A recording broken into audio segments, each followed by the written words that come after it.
Skarloey had been to the works to be mended. He felt much better. Rusty the Diesel was helping him off his rail car. Skarloey hadn't met the little diesel before. Rusty seems a kindly sort of engine, he thought to himself. I help to mend the line and do odd jobs, explained Rusty. I hear everyone is looking forward to seeing you again. Come on.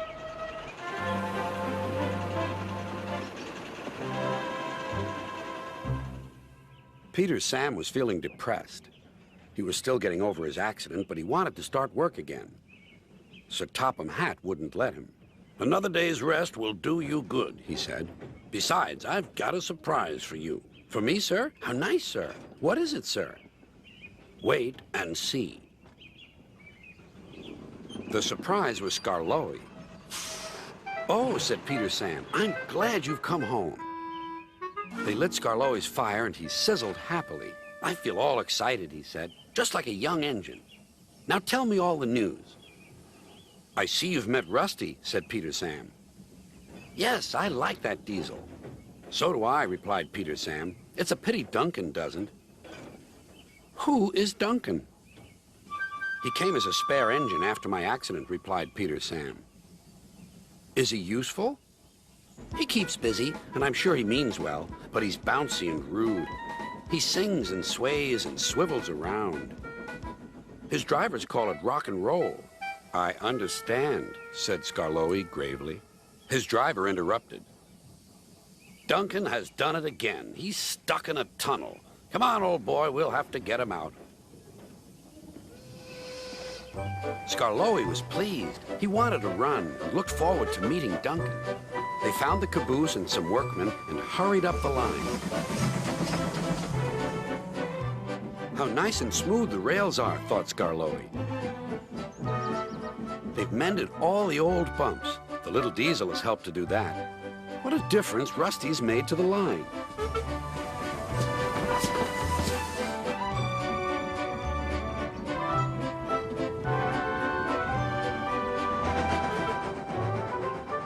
Quite soon, they found Duncan. He was stuck at the far end of the tunnel, and he was very cross. I'm a plain, blunt engine. I speak as I find. Tunnels should be tunnels and not rabbit holes. This railway is no good at all. Don't be silly, snapped his driver. This tunnel is quite big enough for engines who don't rock and roll. It took a long time to clear away the rocks and set Duncan free again.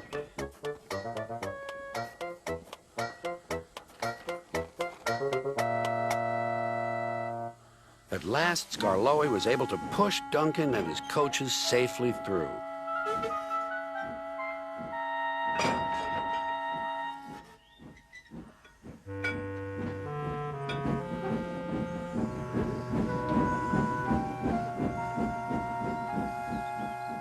The caboose was left on the siding, and the workmen stayed to make sure everything was safe.